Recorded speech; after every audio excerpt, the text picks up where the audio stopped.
చూస్ country delight, live better. ఇప్పుడే country delight app ని download చేసుకోండి. ప్రస్తుతం మనతో పాటు జనరల్ ఫిజిషియన్ కృష్ణ ప్రభాకర్ గారు లైవ్ కాల్లో అందుబాటులో ఉన్నారు. ఒకసారి డాక్టర్ గారితో మాట్లాడదాం.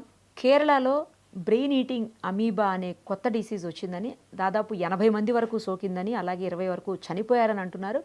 రీసెంట్గా ఇక్కడ కూడా హైదరాబాద్లో కూడా ఒక కేసు నమోదైంది అని చెప్తున్నారు. అది ఎంతవరకు నిజమో తెలియదు, కానీ మొత్తానికైతే దీని లక్షణాలు ఎలా ఉంటాయి, అలాగే ఎవరు జాగ్రత్తలు తీసుకోవాలి, ఎలాంటి వాళ్లకు అసలు ఇది వచ్చే అవకాశం ఉంటుంది, ఇవన్నీ కూడా డాక్టర్ గారిని అడిగి తెలుసుకుందాం. డాక్టర్ గారు నమస్తే అండి.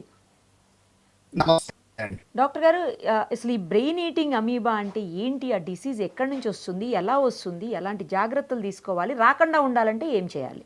అమ్మా, ఈ బ్రెయిన్ ఈటింగ్ అమీబా అనేది దీన్ని మన మెడికల్ భాషలో ప్రైమరీ అమీబిక్ మెనింగో ఎన్సెఫలైటిస్ అని అంటారమ్మా.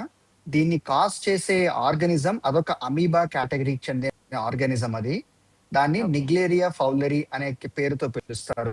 యూజువల్ ఈ ఆర్గానిజం వాటర్ బాడీస్ లో ఎక్కువగా ఉంటూ, ఈ పర్టిక్యులర్ ఆర్గానిజం చిన్న లైకింగ్ ఉంది వార్మ్ టెంపరేచర్స్ తో. చల్ల ప్రదేశాల్లో సరిగ్గా ఉండలేదు. దానికి మించుమించు 45 డిగ్రీ సెంటిగ్రేడ్ వార్మ్ ఉంటేనే అది సర్వైవ్ అవ్వగలుగుతుంది. అండ్ మన ఫ్రెష్ వాటర్ బాడీస్ లో, స్టాగ్నెంట్ వాటర్స్ లో, స్విమ్మింగ్ పూల్స్ లో, మ్యాన్ మేడ్ పాండ్స్ లో ఎక్కువగా ఈ ఆర్గానిజం మనకి కనిపిస్తుంది. అండ్ ఎప్పుడైతే మనము ఈ వాటర్ బాడీస్ కి వెళ్ళి అక్కడ మనము యాక్టివిటీస్ చేసినప్పుడు కానీ, స్విమ్మింగ్ చేసినప్పుడు కానీ, ముక్కు ద్వారా, అంటే ముక్కులోంచి ఆ వాటర్ వెళ్ళినప్పుడు దాని ద్వారా బ్రెయిన్ కి సోకి ఈ హెల్త్ ప్రాబ్లమ్ అనేది ఒకటి క్రియేట్ అవుతుంది మేడం. సో ఎలాంటి జాగ్రత్తలు తీసుకోవాల్సి ఉంటుంది డాక్టర్ గారు? ఎవరికి ఎక్కువగా, అంటే పిల్లలకా లేకపోతే పెద్దవాళ్ళకా, ఎవరికైనా రావచ్చునా? ఈ పర్టికులర్ ఈ ఆర్గానిజం తో వచ్చే ఇన్ఫెక్షన్ ఎవరికైనా రావచ్చమ్మా. ఆ నీళ్లతో మనం నీళ్లు తాగినా, దాంతో మొహం శుభ్రం చేసుకుంటూ ముక్కులోకి ఆ నీరు వెళ్ళినా ఈ ఇన్ఫెక్షన్ మనకు వచ్చే అవకాశం ఉంటుందమ్మా. ఇది సో చిన్న పెద్ద అనే సంబంధం లేకుండా ఉంటుంది ఆర్గానిజం తో. దీనికి మన సీజన్ ఉంటుందా డాక్టర్ గారు?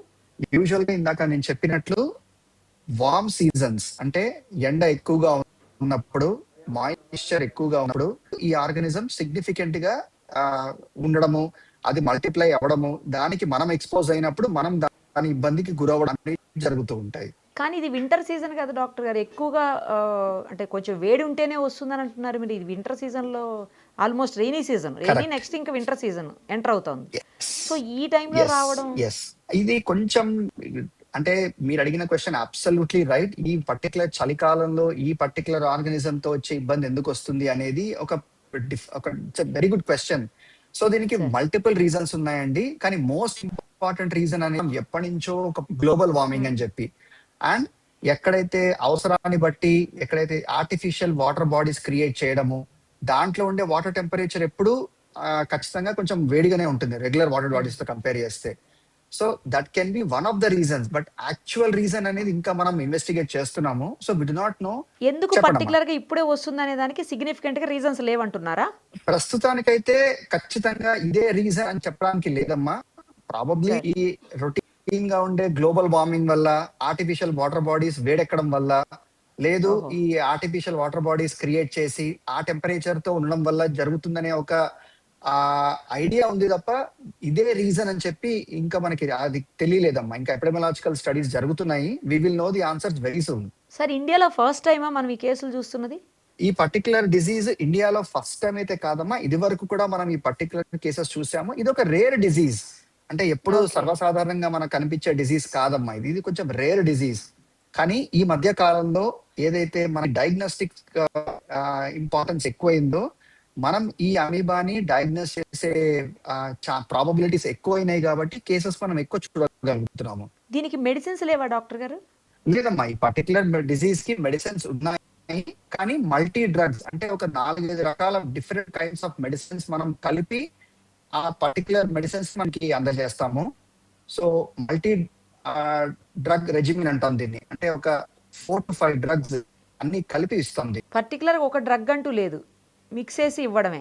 అంతే అమ్మా. దీంట్లో ఆంఫోటెరసిన్ B అని, అజిథ్రోమైసిన్ అని, ఫ్లూకనజోల్, రిఫాంపెన్, మిల్టిఫోర్సిన్, డెక్సామెథసోన్, సో ఈ కాంబినేషన్ ఆఫ్ మెడిసిన్స్ ఇవ్వడం వల్ల మనము, అండ్ ఇంకోటి మోస్ట్ ఇంపార్టెంట్, దీన్ని మనం ఎంత అవిగా మనం డయాగ్నోస్ చేయగలిగి దాన్ని మనం కన్ఫర్మ్ చేయగలిగితే ఇమీడియట్ ట్రీట్మెంట్ తో ఖచ్చితంగా మనం లైఫ్ సేవ్ చేయగలగచ్చు. సార్ ఓన్లీ మరి ప్రాబ్లం ట్రీట్మెంట్ ఉంది, డ్రగ్స్ ఉన్నాయి, అయినా ఎందుకు ప్రాణాంతకం అవుతోంది? అదేనమ్మా, ఒకటి ఇది వ్యాపించడం చాలా క్విక్ గా వ్యాపిస్తుంది. ముక్కులో నుంచి బ్రెయిన్ కనెక్షన్ త్వరగా ఉంటుంది, అంటే ఈజీగా ఉంటుంది కాబట్టి ఫాస్టర్ గా అది బ్రెయిన్ కి సోకుతుంది. రెండవది, ఇది ఏదైతే మెనింజైటిస్ అంటే మెదడు వ్యాపి వ్యాధి కాజ్ చేస్తుందో ఆ పర్టికులర్ సిమ్టమ్స్ అన్ని మెనింజైటిస్ పేషెంట్స్ తో సిమిలర్ గా ఉంటాయి.